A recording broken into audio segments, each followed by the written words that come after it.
Is it still a carny if it's a circus? I'm under the impression that a carnival and a circus is there's a fine line. To you and me, but To they you and would me. be very offended. They're like, I didn't work the fucking carnival circuit for 17 years so that you can call my circus a carnival? Yeah. Hey, bitch, I didn't show off my lobster hands for 12 years to be called a carny. We got trapeze artists and shit, okay? We're not fucking... There are many topics and concepts we were all familiar with, but aren't necessarily sure how they work.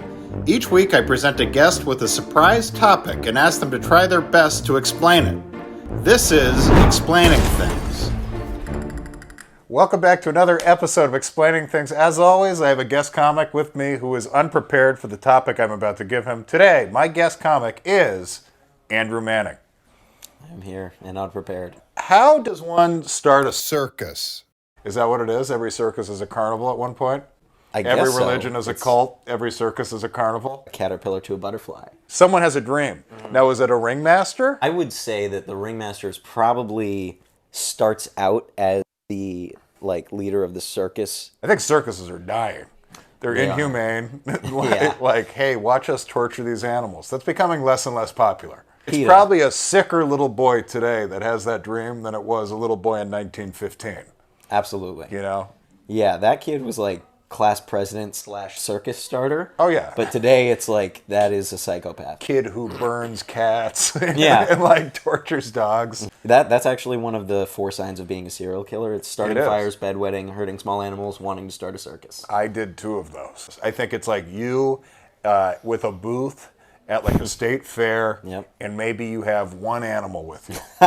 And it's probably not even a good animal. It's like your it's dog. a dog. Yes. It's a dog. Yeah, Dog yeah. tricks. You learn juggling a little bit. You're like, maybe I have some clown in me. You know, if I could be a clown at my booth, then that would be a starter. Exactly. It starts out as a small business where you're kind of doing every position. You're like, look, I'm the bearded lady, and also I'm the strongest man. And once you start to grow, now you can start to get someone who's a more convincing bearded lady. Someone who's a more convincing world's strongest man. The overhead on a circus is very cheap because back in the day, these people were not accepted anywhere else. So you could just get a fucked up looking lady who has a beard. Just pay them in liquor. Oh, God.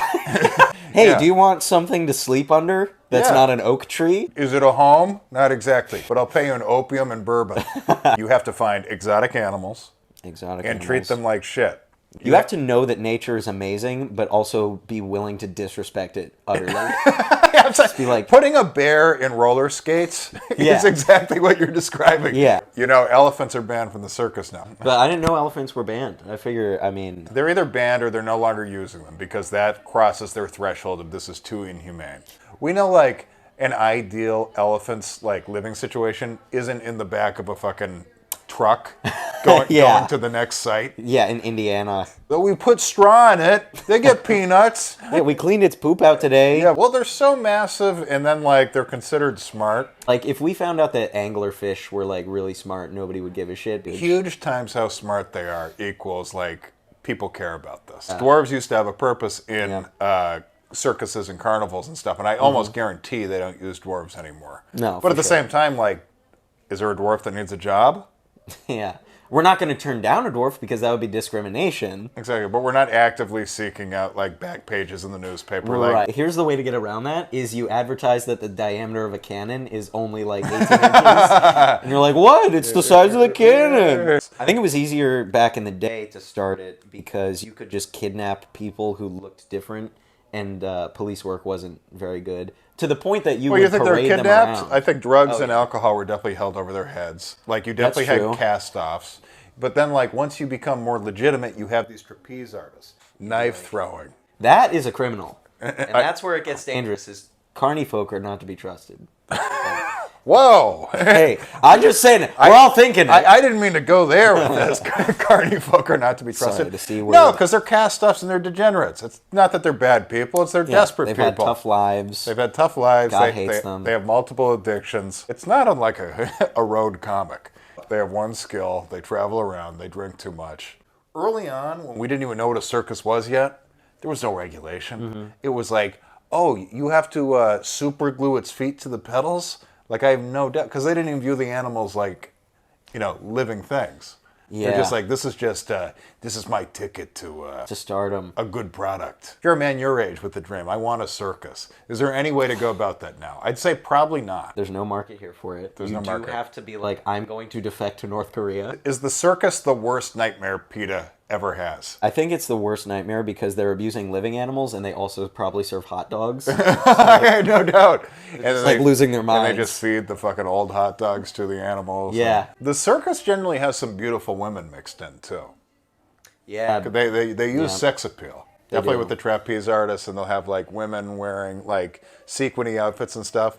So like those women come into contact with the degenerate carnies. There must be a way to separate those two, because that seems like a Me Too situation. But once again, during the heyday of a circus, Me Too didn't even exist. I think that the women, like the hot women, were like kind of femme fatales, where it's like, yes, they are trapeze artists and they kind of look beautiful, and maybe they're ring girls walking around. Yeah. But also, like, they like kill men with knives. They have to have a thing. Yeah, Otherwise, they wouldn't be hanging around with like a dwarf that can spit fire. It's too dangerous. They definitely have one of those one-shooter guns. Yes. You know what I mean? Maybe a vial of poison for like emergency situations. And it's in their lipstick. All right. So pretty much what we're saying is get a time machine and go back to the 1910s, or move to another country.